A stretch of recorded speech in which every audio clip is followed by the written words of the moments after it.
Então vamos lá. Vimos com vocês imunidades diplomáticas, perfeito? Na continuação, nós vamos ver imunidades parlamentares. Cuidado com esse ponto, não dá para esquecer que nós estamos em ano eleitoral. E sempre que se tem um ano eleitoral, vem uma perguntinha sobre isso. Então é bom ficar atento a esse ponto. Imunidades parlamentares. Então são aquelas garantias conferidas aos membros do Poder Legislativo para que eles possam exercer as suas atividades livres de pressão dos outros poderes da República. Perfeito? Então, imunidades parlamentares são garantias conferidas aos parlamentares, portanto, membros do Poder Legislativo, para que eles possam exercer as suas atividades livres da pressão dos outros poderes da República. Tranquilo? Essas imunidades parlamentares, elas têm ou podem ter duas naturezas. A imunidade parlamentar de caráter absoluto, de natureza penal, também chamada de inviolabilidade,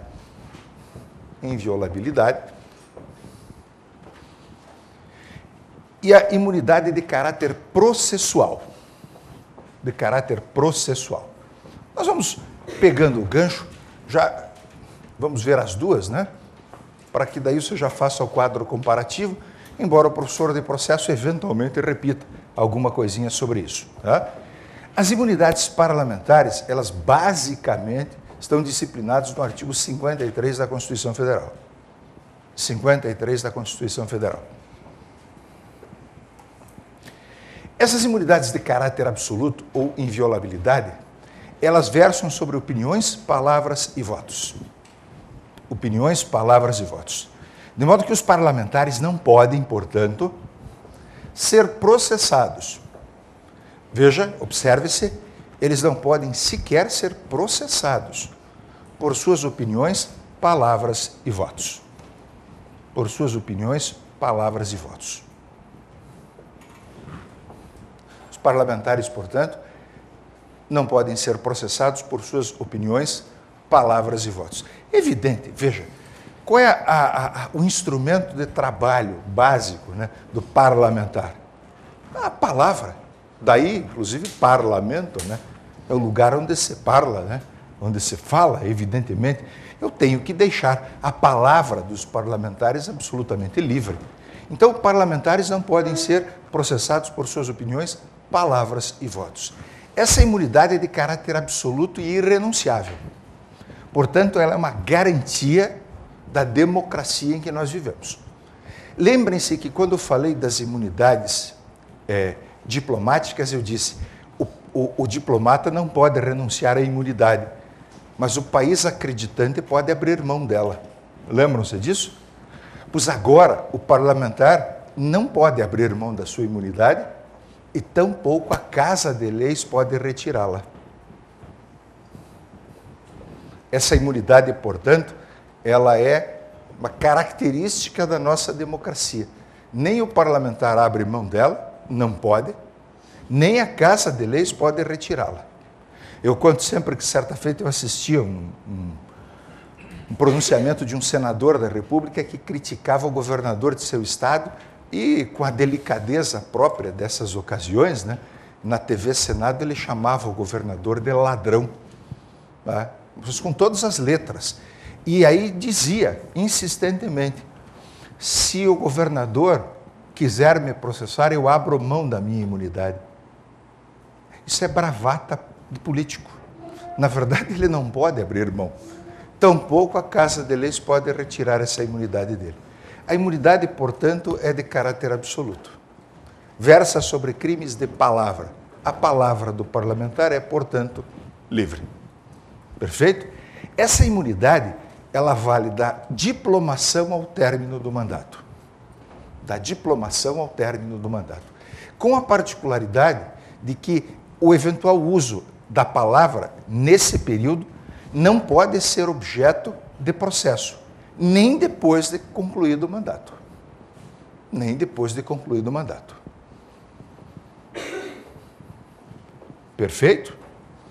Verdade que, veja, há quem diga que essas imunidades parlamentares, né, elas versam sobre a palavra e opiniões expressadas pelo parlamentar e que, em nenhuma hipótese, o parlamentar pode ser processado.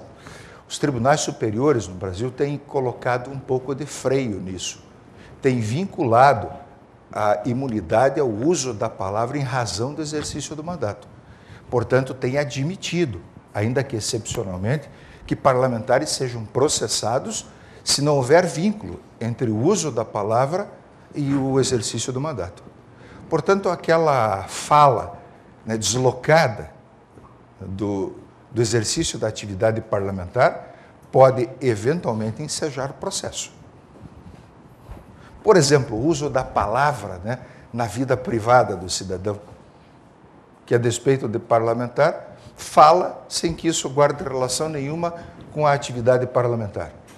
Esse uso inadequado da palavra pode eventualmente ensejar o processo, correto?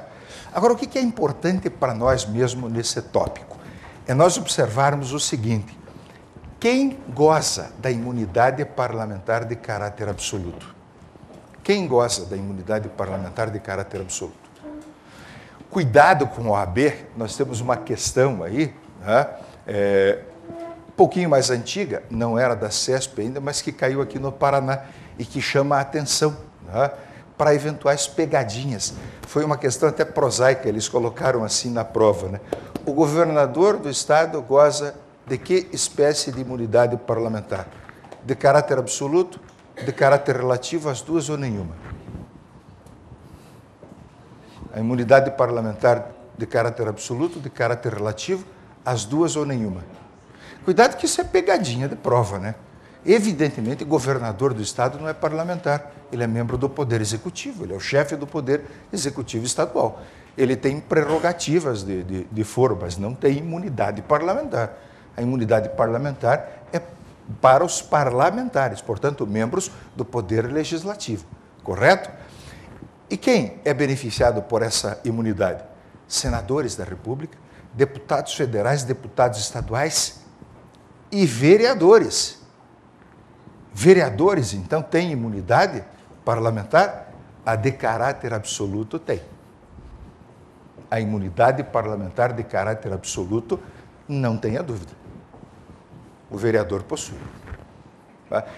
Tanto que eu, justamente que atuo na segunda Câmara aqui criminal, né, do TJ, que pega esse tipo de processo, nós já sabemos lá, o uso da palavra do vereador, naqueles embates próprios do município, né, denúncia de irregularidade em obras públicas, instaura-se inquérito policial e ação penal na comarca, entram com o habeas corpus, nós trancamos a ação penal. O parlamentar, portanto, o vereador tem imunidade de caráter absoluto, sim. Isso é evidente, né?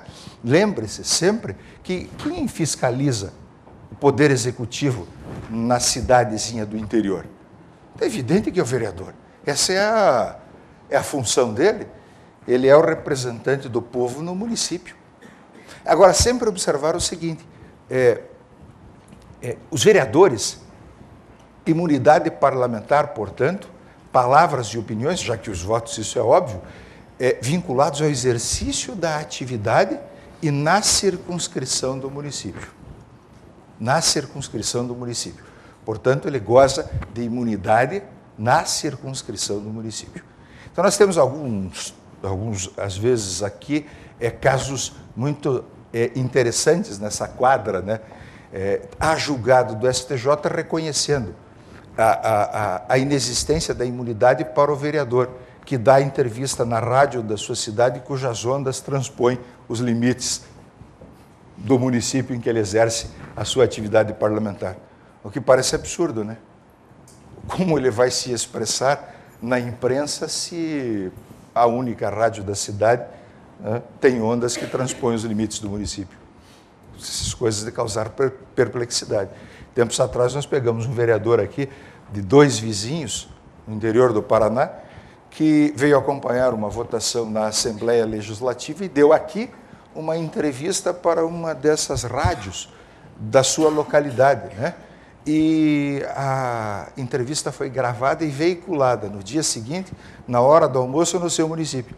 E ele foi processado porque fez uso da palavra fora da circunscrição do município, embora a entrevista tenha sido veiculada na sede do município.